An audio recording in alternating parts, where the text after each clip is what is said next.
Okay, now it's starting. Okay. So I'm going to start my assessment. I'm doing my nursing assistant, Angela. She has volunteered today. So I'm going to start with hand hygiene. I made sure I foamed in before I came in the room and before I touch the patient, and make sure I go in between my fingers and all down my palms of my hands. And then it asks us to introduce ourselves and explain the procedure. So I would normally do that by using AIDIT. So I would first of all acknowledge her and say, "Hello, Angela, how are you?" And then I would make sure I introduce myself and let her know that I'm her nurse and what my name is, and tell her I'm Misty. And then you would also want to talk about the duration of how long you're going to be here, explain what you're doing, and then tell her thank you. So that would be how I would explain the procedure to her. So at first it asks us to look at their skin to talk about just visibility of their skin. Since my hands are very cold, I'm going to put gloves on just to not freak you out, because I have cold hands, but it says cold hands, warm heart. That's what my grandmother always said. So I'm going to put gloves on just to do this. That's good. And a general statement about her condition of her skin. Obviously, her skin does not have any lesions. There are no bruises noted on her skin at all. No open sores or anything like that. She does have a small scar on her lower leg, which is from... Accident I had 2007. She had a car accident in 2007. So did you have to get rods put in your leg? So she does have some scars. It was a bad accident. She doesn't drive now because of that. So first we would do a neurological exam, which a neurological exam basically consists of just making sure that she is alert and oriented to her time and place. So I would ask her, can you tell me the date and where you're located right now, what hospital we're at? Yes, right now I'm at the CMC, Mm-hmm. man, Yes. and today's date is April Mm-hmm. 22nd, Yes. 2014, 14. That's it. and today is Tuesday. Yes. We work night shift, so Yeah. we haven't been to bed yet, but today is Tuesday. Tuesday. So she is correct. So she is Yes. alert and oriented. You can obviously tell that. To check her cranial nerves, to do cranial nerves 3, 4, and 6, I'm going to ask her to move her eyes. So what I'm going to do is I want you to look forward, and I'm going to put my finger out, and I want you to follow my finger from side to side, but I don't want you to move your head. Okay. So look straight ahead, Okay. and then you see my finger. Mm-hmm. Okay, so follow it with just your eyes. Don't move your head. And then come the other way. One more time. Okay, and she's able to move her eyes equally to the left and to the right. And then I would ask, can you just blink your eyes for me? Again. She's able to do that on command, so that's cranial nerve 5, which is fine. And then I'm going to see how her pupils react to light. So I'm going to cover them with the card, and then I'm going to remove them, and I'm going to see if they constrict properly. So you don't have to do anything at this point. I'm just going to cover your eye up to see what your pupil does. Now just do it for a few seconds. Okay, now open your eye. Okay, we'll do it again. Now open. Yep. So you can see it constricts and retracts like it's supposed to, so they're equal, they're round, and they react to light, so they would be normal. You're a healthy person so far. And I can tell when she's talking that her face is symmetrical, that she doesn't have any drooping of one side, the left or the right. And then she's able to pronounce her words appropriately, so that would be cranial nerve 12. And then if she's able to swallow, that'll check cranial nerves 9 and 10. So I will just ask if you can just take a quick swallow. And do it again.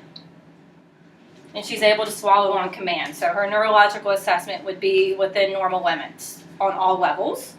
So then for respiratory system, that's where we would go next. I would look at her effort and to make sure that she's having, unlabored and equal respirations, which I saw her get in the bed, and she was. I would listen. I'm going to listen to her lung sounds on the front, and then I will listen to her lung sounds on the back, and then I'll let you know what I'm hearing.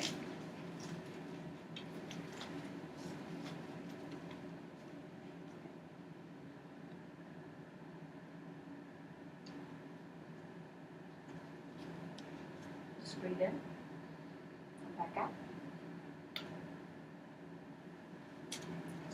Good.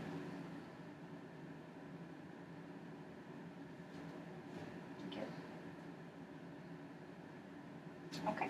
And then I'm going to get you just to sit up for me, and I'm going to listen on your back. So I'm going to locate where her scapula is, and then I'm going to listen in between that to her lung sound. So you're just going to take a nice deep breath in and out. Sure. Okay?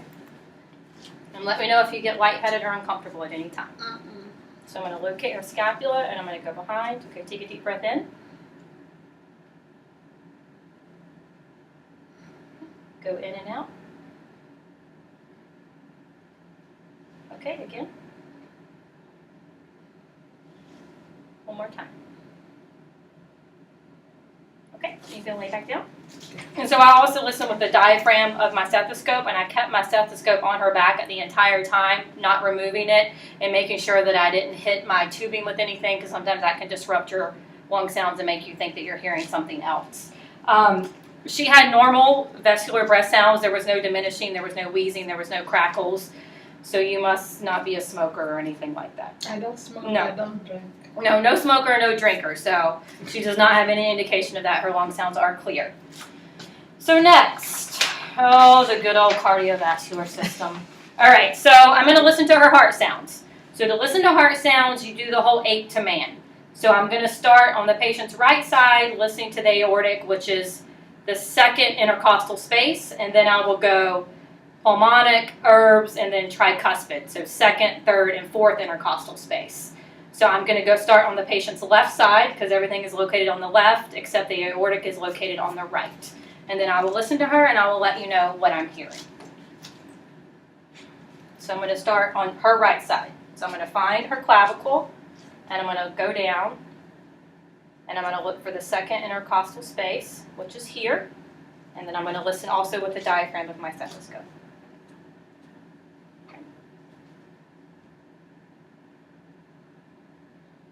And I would go over to the same place for the tricuspid. For the pulmonic, I'm sorry.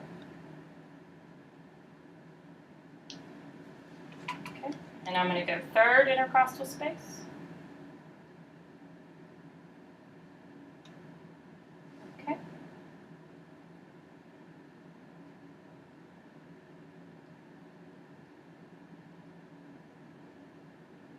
I'm going to listen to this side one more time. Midclavicular, there's the first, there's the second.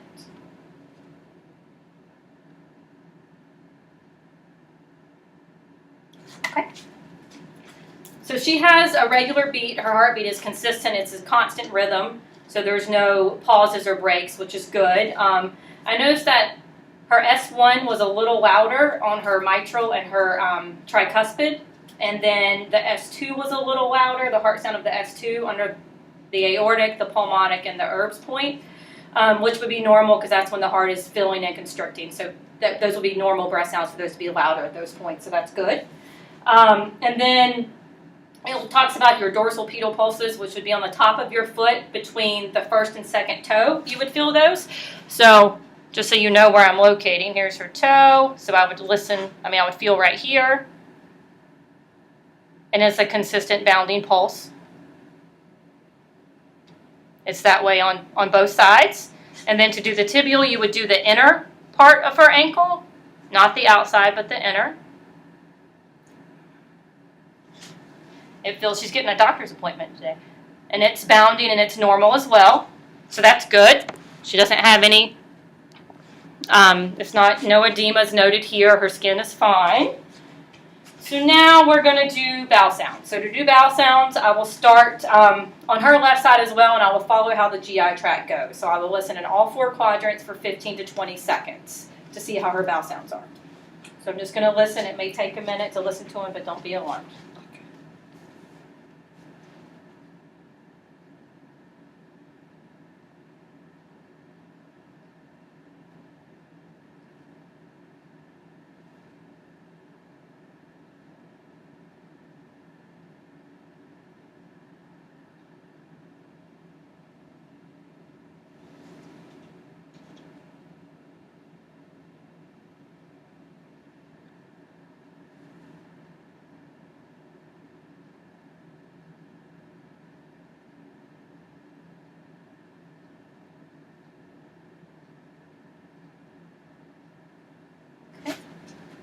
And then I'm just going to lightly palpate. Just tell me if you feel any discomfort at all when I do this. Does that hurt at all in anything? So it's just light palpation. I'm just indenting lightly. When I listen to her bowel sounds, they are a little hyperactive. Hyperactive meaning there's quite a bit of gurgling, which would make sense because did you just have lunch? Mhm. Yeah. I So just ate. she just ate. So that would make sense. So her bowels are working. They're awake right now because she just had dinner. So that's normal. There's nothing to be alarmed about with that. Okay. And then when you look at her skin, at her contour, it's all good. When I look at her fingers, I can look at her nail beds. They are pink. When I push down on them, they return right back to color, and that's on both hands. They are the same way, so that is good as well. Now the last one, your musculoskeletal system. So I would ask her to grab my hands and squeeze them at the same time, and then squeeze them at the same time. Okay, let go.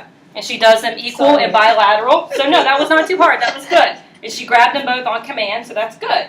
Then I would do, to test cranial nerve 11, I would want her to shrug her shoulders bilaterally. So what I want you to do is try to shrug your shoulders like this at the same time.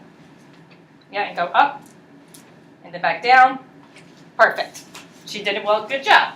And then I'm going to check her muscles in her arms. So what I'm going to ask you to do is just put your arms out, go like this, and I want you to push against my hands. Keep going. Keep pushing. Okay. All right. And then I want you to push back this way. Come up. Yep, she's good. She has good muscle tension. I can tell. She's got strong muscles here. It's from picking up her grandchildren, I think. And then for your fingers, can you extend your fingers out, spread them out, and then spread them back in? Okay. Yep, and then out, and then back in. Yep, good job. Now to do your hip, what I'm going to ask you to do is, I'm going to lay you flat. Okay, sure. Sure. Hi. Oh, please, Wrong room. That's okay. please forgive me. That's okay. All right. So to check her hip, what I'm going to do is I'm going to ask you to raise your leg up, and I'm going to meet your leg with resistance. Okay. So I want you to push it up against my hand. Keep going till you can touch. Okay, and then I'm going to push down. Okay. Do it again with this one. Come up till you reach my leg. Okay, and then push down. She did good with that. And then I'm going to push down right above her knee and see what happens. So I want you to bring your leg back up again and put it straight. Okay, and then go down. Okay, same with this. Okay, put it out straight and then go down. Okay, she has good muscle tension here as well. To do range of motion of her shoulders, I'm going to lift you back up for this. Okay. And then I'm going to ask you if you can lift, take your arms, and I want to see how your range of motion is. Yep, sitting up's good. Okay. And then I want you to try to extend your arms out this way as far as you can. Okay. She's got a good angle there. Bring it back down. Perfect. Now if you can stand up for me, I'm going to look at her spine and check that. And I'm going to adjust this so we can see what we're doing here. Okay? Sure. Now stand up. Now I want you to take your arms and I want you to try to go back like this as far as you can. Okay? She's getting them at a 50-degree angle, which is good. Okay? And now I'm going to get you to just face to the camera and put your arms straight down. And this way I'm just going to kind of look at her spine to check for scoliosis and to see if there's any curvage of her spine, and there's not, so that's good. I'm going to ask you to try to touch your toes, and I'm going to feel the back of your spine as you touch your toes. Okay. Go down as far as you can. Like those. Okay, and there's no curvature of their spine. It's straight, which is good. Your shoulders are level. The vertebrae looks good. Okay, and now I'm going to check her DTRs, and I have my reflex hammer for that. So you're just Okay. going to sit on the side of the bed. Okay, sure.